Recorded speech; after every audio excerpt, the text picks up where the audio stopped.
Alhamdulillahirrabbilalamin, kembali lagi di Cahaya Hati Indonesia Ramadan. Dan tadi kita sudah mendapatkan ilmu dari Ustadz Solmed. Dan sekarang Alhamdulillahirrabbilalamin sudah bersama kita guru kita yang dimuliakan oleh Allah Subhanahu Wa Taala, Al Ustadz Abdul Kafi. Assalamualaikum. Waalaikumsalam warahmatullahi wabarakatuh. Loh, sehat ya, seger banget ini. Alhamdulillah. Ini artinya guru Ramadan awal diurusin nih berarti ya? Iya. Masya Allah, berkah. Alhamdulillah, jadi berkah. buka bareng sama yang halal. Yang halal, Masya Allah. Baik, guru, ini subtema kita, peran orang tua dalam mendidik sholat kepada anaknya. Jadi gimana nih, apalagi sekarang kita lagi pada stay at home, artinya durasi orang tua sama anak akan lebih banyak. Nah, silakan guru. Baik, bismillahirrahmanirrahim. Assalamualaikum warahmatullahi wabarakatuh. Alhamdulillahi wa kafa, wassalatu wassalamu ala sayyidina Muhammadinil Mustafa wa ala alihi wa ashabihi wa man ihtada bil huda, amma ba'd. Pemirsa Cahaya Hati Indonesia iNews yang dimuliakan Allah Subhanahu wa taala, bicara tentang pendidikan sholat terhadap anak merupakan perintah agama. Bahkan banyak sekali dalil-dalil yang menunjukkan bahwa haruslah seorang orang tua mendidik anaknya untuk yang pertama kali dikenalkan adalah sholat. Di dalam surah Thaha ayat 132, A'udzubillahi minasyaitonirrajim, Bismillahirrahmanirrahim. Wa'mur ahlaka bis-shalah wastabir 'alaiha. La nas'aluka rizqa nahnu narzukuka wal 'aqibatu littaqwa. Dan perintahkanlah kepada keluargamu untuk menunaikan sholat, untuk mendirikan sholat. Wastabir 'alaiha, dan bersabarlah ketika mengerjakannya. Ada tafsiran dari Ibnu Katsir yang luar biasa, yang mana Allah menunjukkan bahwa ketika orang memerintahkan ke dalam sholat, maka selanjutnya adalah yang Allah katakan wastabir 'alaiha, artinya bersabar untuk menunaikannya. Kenapa setelah ada perintah mendirikan sholat, yang terjadi adalah kita disuruh sabar? Karena Allah tahu, Al-Quran menyampaikan bahwa perintah sholat itu tidak mudah. Butuh adanya kesabaran yang maksimal ketika kita ingin mendidik anak kita, khususnya dalam hal sholat. Kenapa? Karena dalam hal ini bukan hanya perintah yang kita lakukan, akan tetapi ada godaan dari eksternal dan internal. Internal mungkin diri kita, eksternal syaitan pun juga ikut menggoda. Maka ini adalah dikatakan wastabir 'alaiha, bersabarlah. Maka ada riwayat Nabi Muhammad sallallahu alaihi wasallam, karena Nabi sallallahu alaihi wasallam idza kana asabahu khasasatun fanada, ketika Nabi sallallahu alaihi wasallam itu ditimpakan musibah, fanada ahla, maka Nabi itu memanggil keluarganya, membangunkan keluarganya, ya ahla, wahai keluargaku, solu. Disuruh bangun, sholat. Kenapa? Karena ketika kita menjalankan sholat di dalam satu keluarga, insya Allah, Allah Subhanahu wa ta'ala akan memberikan kemudahan dari setiap kesulitan yang kita hadapi. Maka selanjutnya, la nas'aluka rizqa nahnu narzukuka. Allah bilang, udah gak usah mikirin rizki, kami yang beri rizki. Kenapa dikaitkan dengan rizki? Karena biasanya banyak sekali orang ketika dia ingin melakukan sholat, dia lalaikan sholatnya, bahkan ia tinggalkan karena ia sibuk mencari rizki. Ini yang jadi permasalahan terbesar. Maka Allah katakan, la nas'aluka rizqa, kami itu gak minta rizki dari kamu. Nahnu narzukuka, kami yang kasih rizki kepada kamu. Maka ketika himbauan ini kepada seluruh keluarga yang ada di dunia ini, khususnya kaum muslimin dan muslimat, maka hendaklah kita dirikan sholat mulai dari keluarga dulu. Dan Nabi Muhammad SAW juga bilang, muru auladakum bis-shalah, suruhlah itu keluargamu untuk yang namanya sholat, anak-anakmu, istri-istrimu. Kenapa? Karena itu penting, karena sholat adalah yang pertama kali nanti dihisap oleh Allah Subhanahu wa Ta'ala. Jadi hadirin yang dimuliakan Allah Subhanahu wa Ta'ala, sebenarnya banyak sekali dalil-dalil yang menyerukan bahwa kita hendaklah mengajarkan pendidikan sholat kepada keluarga kita, anak dan istri kita. Namun banyak sekali kendala pastinya, betul ya. Dan yang pertama adalah yang harus kita lakukan mulai dari diri kita sendiri.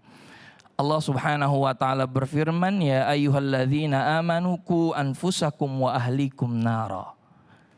Jagalah diri dulu, diri sendiri, baru keluarga. Sebagai contoh, misalkan ada seorang ayah pulang dari kantor, kebetulan belum sholat asar. Tiba-tiba di situ sudah ada makanan, artinya sudah disiapkan makanan oleh istrinya dan makan untuk keluarganya. Namun sang ayah ini belum sholat. Harusnya ketika yang baik adalah mencontohkan, tak dulu ya nak, tak dulu. Kita sebelum makan ayah sholat dulu. Sholat dulu. Jadi dahulukan sholat, sehingga ketika anak melihat, oh iya, ternyata papa lebih mendahulukan sholat daripada makan.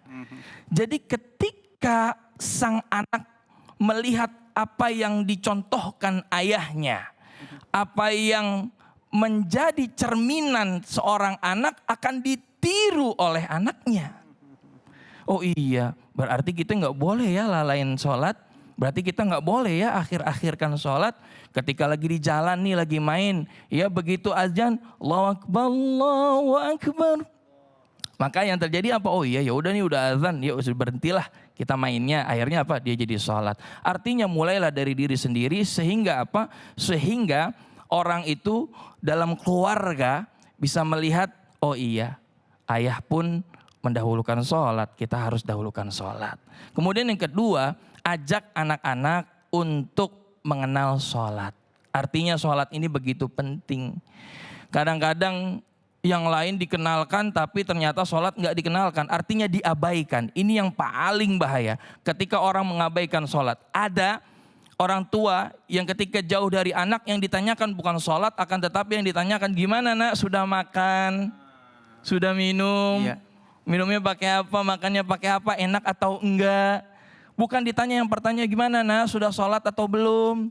Baru setelah itu uang jajannya ditanya, makanannya ditanya. Artinya kenalkan dengan sholat. Apalagi ketika itu Nabi Muhammad SAW mengajarkan kepada kita bahwa ketika kita ingin mendidik anak, didiklah sesuai dengan umurnya. Artinya sesuai dengan umurnya, batas-batasnya. Terkadang ada anak yang masih kecil. Nih ada dua tipikal kalau anaknya masih kecil. Ada yang dia mudah diucapkan, artinya ada yang dia mudah dinasihati ketika diucapkan. Ada juga yang nakal.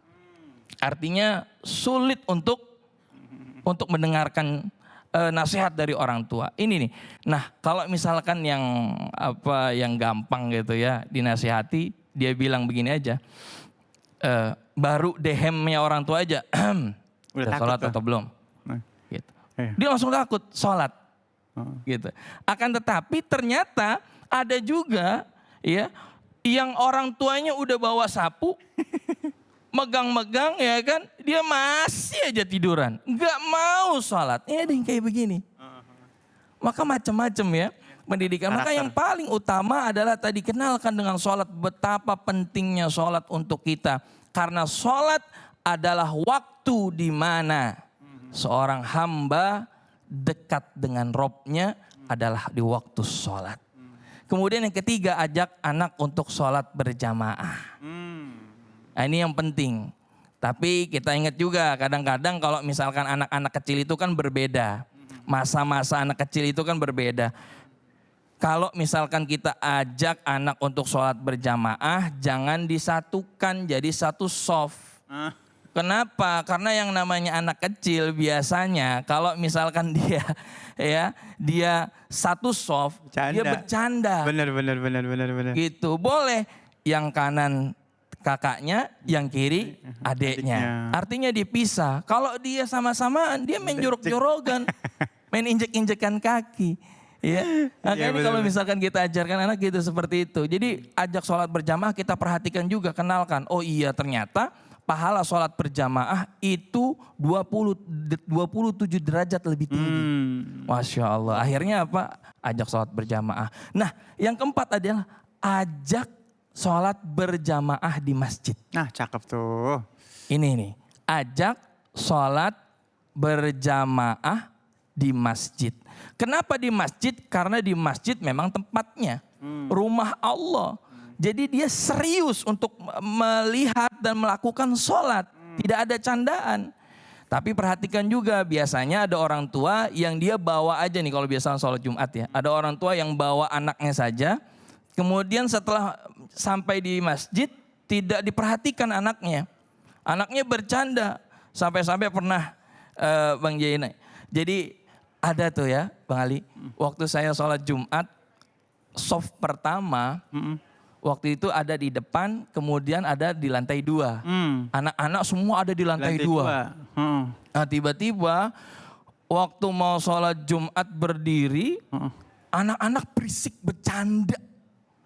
Ya kan, bercanda. Ini bahaya banget. Tiba-tiba apa? Begitu imam mau mulai, ada sajadah jatuh ke jamaah. Posisi jamaah. Posisi jamaah. Akhirnya apa? Jadi bercanda nih. Aduh ya Allah. Artinya apa? Yang tadinya memang baik mengajak anak ke masjid. Artinya mendidik anak ke masjid. Malah takutnya jadi dosa. Kenapa? Karena dia membiarkan anaknya bermain sehingga bisa mengganggu orang yang sholat. Nah maka dalam hal ini yuk sama-sama ya. Apalagi ini di tengah-tengah pandemi corona seperti ini.